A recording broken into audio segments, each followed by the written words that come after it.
Julian Assange could soon be extradited to the United States after being arrested this morning. He had been holed up in the Ecuadorian embassy in London for almost 7 years before being evicted. Dramatic video showing the bearded WikiLeaks founder shouting as he was being hauled away. The DOJ charging him with conspiracy to help former Army intelligence analyst Chelsea Manning hack into the Pentagon's computers to steal information. Assange's attorneys are vowing to fight the extradition and saying it's a crackdown on the free press. This sets a dangerous precedent for all media organisations and journalists in Europe and elsewhere around the world. This precedent means that any journalist can be extradited for prosecution in the United States for having published truthful information about the United States. Edward Snowden, the former security contractor who leaked classified information about America's surveillance program, is calling Assange's arrest, quote, a dark moment for press freedom. Other reaction also pouring in.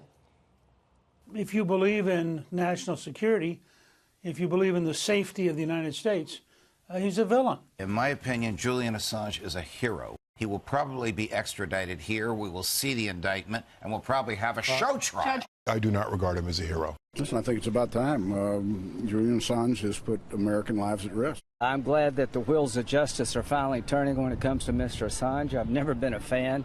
I think what he did was despicable and dangerous. And President Trump was also asked about it earlier. I know nothing about WikiLeaks. It's not my thing. And I know there is something having to do with Julian Assange. I've been seeing what's happened with Assange, and that will be a determination, I would imagine, mostly by the Attorney General. Did you see it? All right, well, we'll get to that in a second, but people's opinions, Greg, of Julian Assange have really changed over the years. At first, the Democrats loved him, and they hated him, and where do they stand now? Well, here's the deal. I emailed Dana and our producer Megan this morning, was it about 9 a.m., and I said, I don't want to do this story because I can't even remember how I feel about Julian Assange. Because we were, when the five began, I guess this must have been five, well, five's been around 8 years. 2010, 2011, yeah.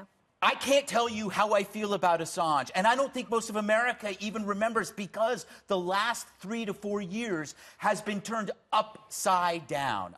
Every ideology, every side, every team sport has been somehow mixed up and changed. So I can't tell you how I feel, but I will find an argument in this. So people that are upset about this arrest are saying this is an attack on journalism, a dark day on journalism. If that is true, then you could never arrest anybody hacking into your computer or maybe even breaking into your apartment. Let's say my assistant goes into my computer and takes all of my emails, right? It doesn't matter if there's good stuff in there or bad stuff.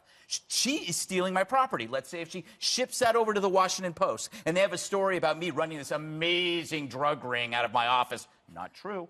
But the point is, she has broken the law. Now, if you want to commit journalism and there's a risk of breaking the law, then fine, you got to pay the price. But if somebody is taking something that belongs to you, in this case, that's what the charge is breaking into a State Department computer and stealing. If somebody comes in and is taking my emails, that is theft. Can you call theft journalism? I don't think you can. There is no reporting in theft, right? It's only a story if they find something in your emails. But that's not journalism. That is hacking. So that's my theory. That is a great theory. Or maybe not. One of many great theories from you, Greg.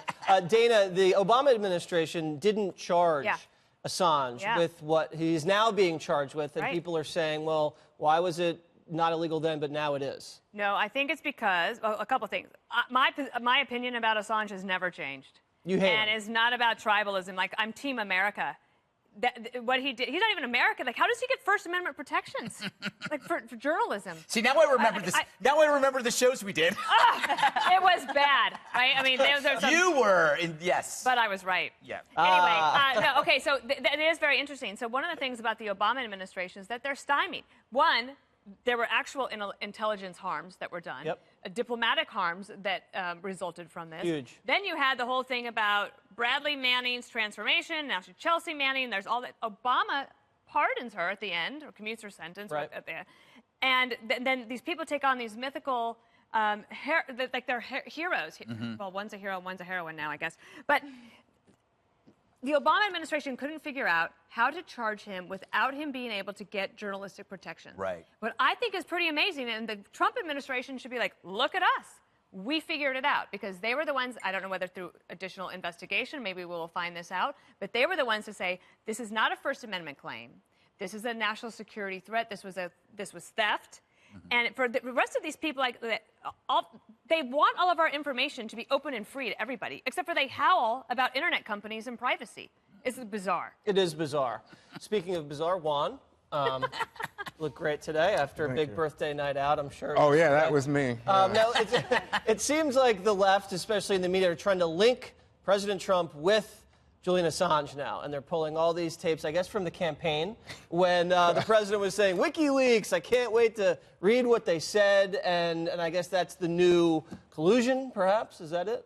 No, I think, he was encouraging them, and then today, when he was interviewed, he said, WikiLeaks? I know nothing about WikiLeaks. I mean, it's so obviously wrong-headed, and he's just trying to avoid any connection.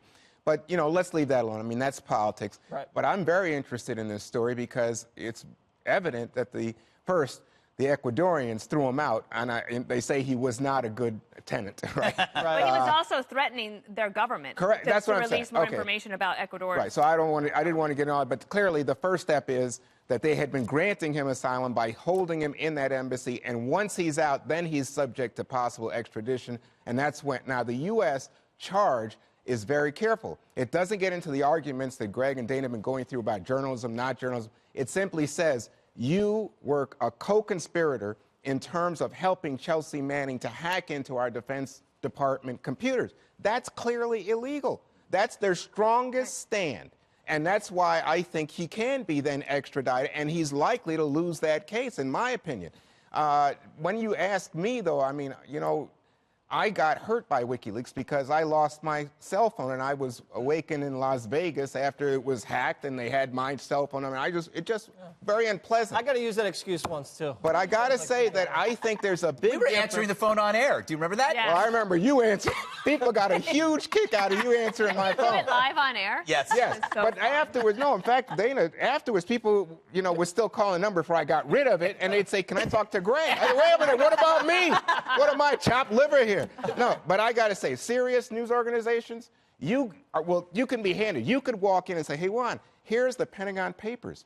And I'll say, well, let me see it. And but it's not me telling you, here's how you go get the Pentagon. Here's how to break the law. Right, the allegation was he was trying to crack the passwords in order to infiltrate the State Department system. And amazing how he was able to stay in the embassy for 7 years. There must have been a lot of behind-the-scenes dealings between the Ecuadorians and the British and the U.S. Well, no longer. And you guys, all of your feelings, your inclinations, they're totally correct. So legally, think of it as a brilliant strategy, frankly, that the U.S. DOJ has undergone at this point, because their burden of proof on this is so low. It's so clear. It's so simple. You are right. It has nothing to do with what was stolen or what was published or what was done. It's you broke into the house. Right. So there's no defense beyond that even needs to be addressed at this point. The UK-U.S. extradition treaty is such that right now, at this point, the next step after this whole jumping bail thing, which we know he might face up to a year in jail in the UK, is that the UK courts will review the charging document. And if there is the requisite specificity that goes to their level of acceptance, then they extradite him here. So as we know, he also faces up to just simply 5 years in prison. And to me, that also is interesting. We kind of talked about this before the show, that the 7 years of his self-imposed exile and the wretched creature we saw being brought out of the embassy today, he was in a worse hell and worse prison, anticipating all of this and worrying about it and freaking out than frankly what he's about to face. But he was visited by Pamela Anderson. Yeah. But Emily, what about the statute of limitations? Is there one?